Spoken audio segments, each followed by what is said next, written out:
নমস্কাৰ প্ৰাসংগিক প্ৰশ্নলৈ আপোনালোকক আদৰণি জনাইছো আমি হসাকে এটা বৰ অদ্ভুত ধৰণৰ সময়ত বাস কৰিছো মোৰ এনেকুৱা এটা অনুভৱ হৈছে আপোনালোকে জানে যে এতিয়া সংসদত কি ধৰণৰ অৱস্থা চলি আছে এটা অৱশ্যে সংসদ এই যেটো সেশন চলি আছিল সেই সেশনটো সেই অধিবেশন শীতকালীন অধিবেশনৰ সামৰণি পৰিলে কিন্তু তাৰ আগতে যিবোৰ ঘটনা ঘটিল সেইবোৰ আমি কি দেখিলো এই কথা ইতিমধ্যে আমি আমাৰ প্ৰাসংগিক প্ৰশ্নত কেইবাবাৰো আলোচনা কৰিছো সংসদৰ পৰা বিৰোধী সদস্যসকলক বহিষ্কাৰ কৰাৰ কথাটো আৰু গুৰুত্বপূৰ্ণ কথাটো হৈছে এইটোৱে যে যি সময়ত সংসদ বিৰোধী খণ্ড তাত বিৰোধীৰ অস্তিত্ব নাই বুলিয়ে ক'ব পাৰি আৰু থাকিলেও নামমাত্ৰ যি আছে তা কোনো ধৰ্তব্য নহয় তেনেকুৱা এখন সংসদত আমি লক্ষ্য কৰিছো যে আজি দুদিন আগতে তেওঁলোকে তিনিখন গুৰুত্বপূৰ্ণ বিল তেওঁলোকে পাছ কৰিলে সেইখন কি আছিল ভাৰতীয় ন্যায় সংহিতা 2023 ভাৰতীয় নাগৰিক সুৰক্ষা সংহিতা ভাৰতীয় সাক্ষ্য বিল এই তিনিখন গুৰুত্বপূৰ্ণ বিল তেওঁলোকে পাছ কৰিলে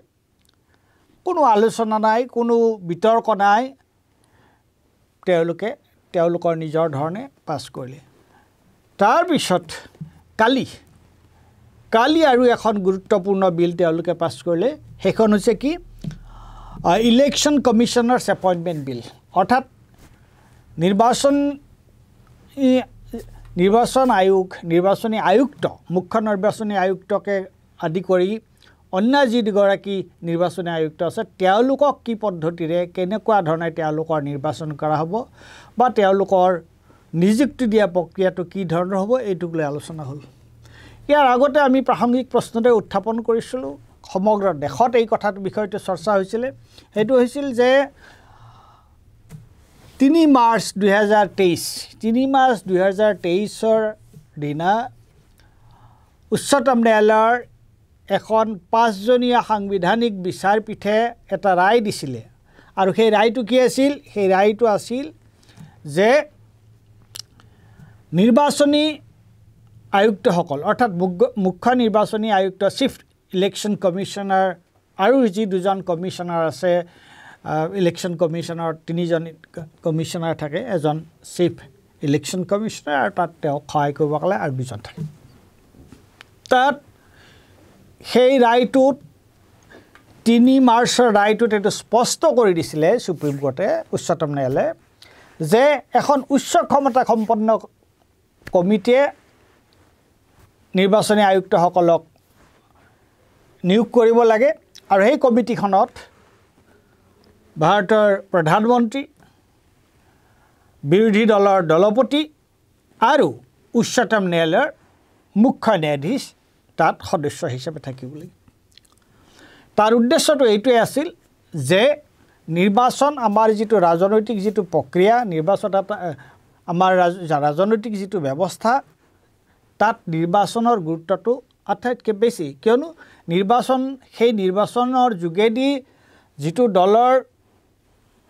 দল নিৰ্বাচনত জয়ী হ'ব সেই দলটোৱে চৰকাৰ কৰিব আৰু সেই দলটোৱে 5 বছৰলৈ তেওঁলোকৰ হাতত শাসনভাৰ ন্যস্ত হ'ব গতিকে সেই কাৰণে নিৰ্বাচনী যে এটা প্ৰক্ৰিয়াটো যাতে অতি স্বচ্ছ হয় নিকা হয় এইটোৰ ওপৰত গুৰুত্ব দিয়া হৈছে আৰু ভাৰতৰ যে সংবিধান সভাই নিৰ্বাচনী আয়ুক্তসকলক নিয়োগ কৰাৰ সন্দৰ্ভত যেতিয়া কথাটো কৈছিল এই কথাটো কৈছিল মই কেইদিনমান আগতে এইটো কৈছিলোঁ আম্বেদকাৰে কি কৈছিলে তেওঁ এটা কথা কৈছিলে যে without any kind of dissent that in the interest of the purity and freedom of elections to the legislative bodies it was of utmost importance that they should be free from any kind of interference from the executive of the day কথা কোৱা হৈছিল এইটোৱে যে নিৰ্বাচনটো যাতে নিকা হয় আৰু নিৰ্বাচনী আয়ুক্তৰ ওপৰত যাতে কোনো ধৰণৰ কাৰ্যপালিকাৰ যাতে কোনো ধৰণৰ নিয়ন্ত্ৰণ নাথাকে সেইটো নিশ্চিত কৰাটো অতি জৰুৰী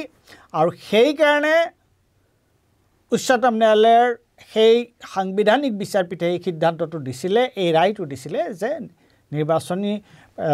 নিৰ্বাচনী আয়ুক্তসকলক নিৰ্বাচন কৰা যিটো প্ৰক্ৰিয়া তাত প্ৰধানমন্ত্ৰী বিৰোধী দলৰ দলপতি আৰু মুখ্য ন্যায়াধীশ ভাৰতৰ মুখ্য ন্যায়াধীশ তেওঁ তাত সদস্য হিচাপে থাকিবলৈ তেতিয়াহ'লে এটা একপক্ষীয় সিদ্ধান্ত হ'ব নোৱাৰে এফালে প্ৰধানমন্ত্ৰী আছে চৰকাৰৰ প্ৰতিনিধি এফালে বিৰোধী দলৰ প্ৰতিনিধি আছে আৰু এইটো যেহেতু এটা অত্যন্ত গুৰুত্বপূৰ্ণ বিষয় তাত ভাৰতৰ উচ্চতম ন্যায়ালয়ৰ মুখ্য ন্যায়াধীশ তেওঁলোকে যাক উচিত বুলি ভাবে তাক তেওঁলোকে নিৰ্বাচন কিন্তু এতিয়া কালি যিখন বিল পাছ কৰিলে তাত কি কৰিলে চৰকাৰে কৰিলে যে এইটোত কেৱল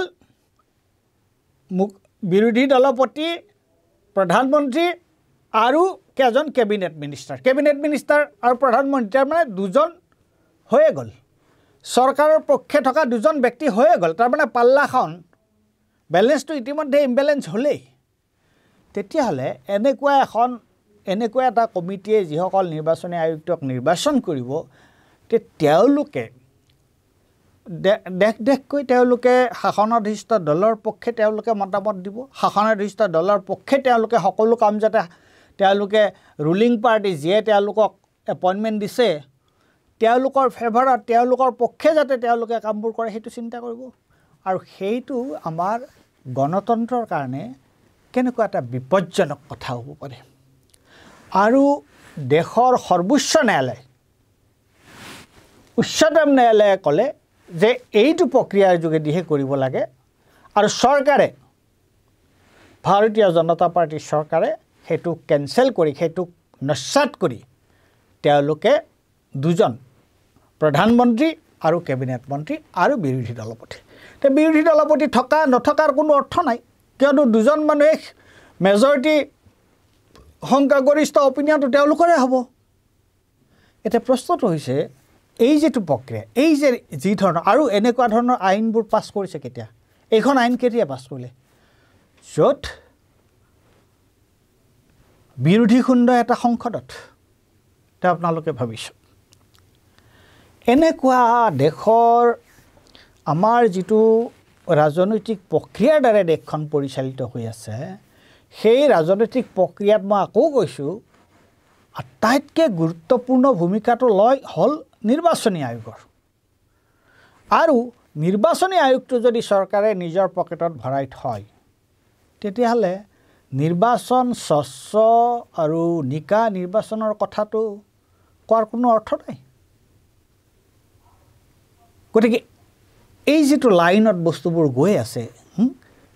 তিনিদিন আৰু এই ধৰণৰ আইন এখন পাছ কৰা হ'ল কেতিয়া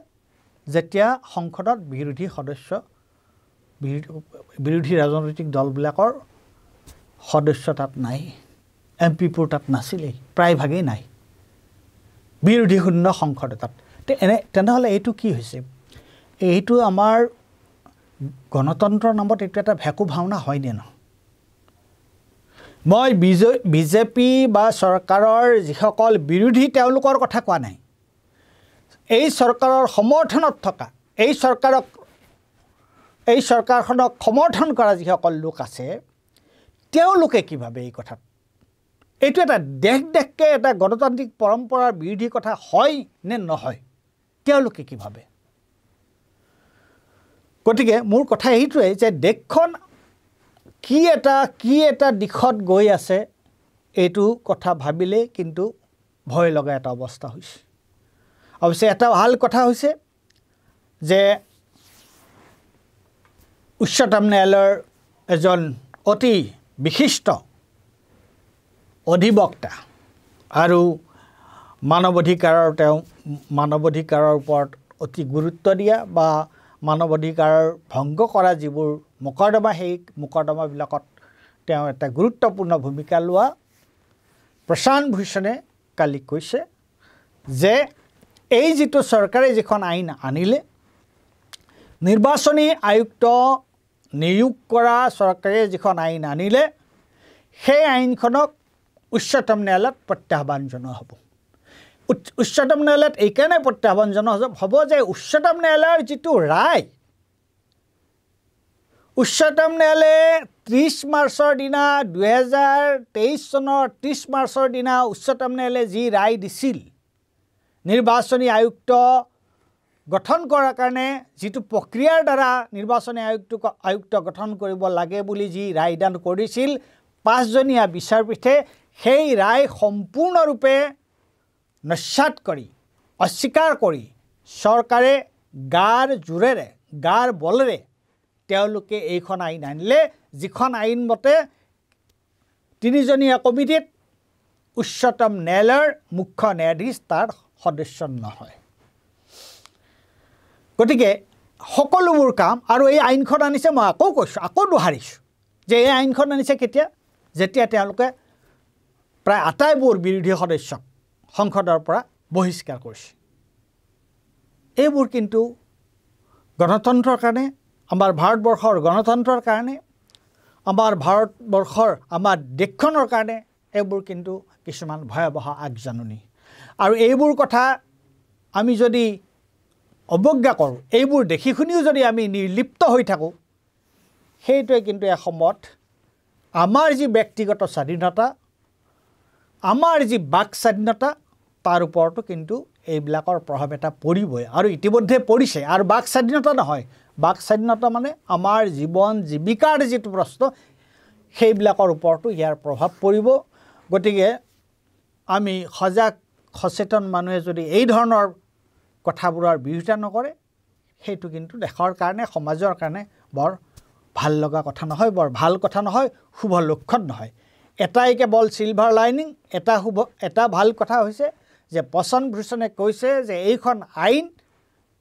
তেওঁ উচ্চতম ন্যায়ালয়ত এই আইনখনক তেওঁ প্ৰত্যাহ্বান জনাব আশা কৰিছোঁ যে উচ্চতম ন্যায়ালয়ে এই যিখন আইন নিৰ্বাচনী আয়ুক্ত নিয়োগ কৰা যিখন আইন উচ্চতম ন্যায়ালয়ে সেইখন বহাল নাৰাখে আৰু সেইখন আইন উচ্চতম ন্যায়ালয়ে ৰদ কৰিব সেইটোৱে আমি আশা কৰিছোঁ আশা কৰিবহে পাৰোঁ ভৱিষ্যতে কি হয় আমি নাজানো ধন্যবাদ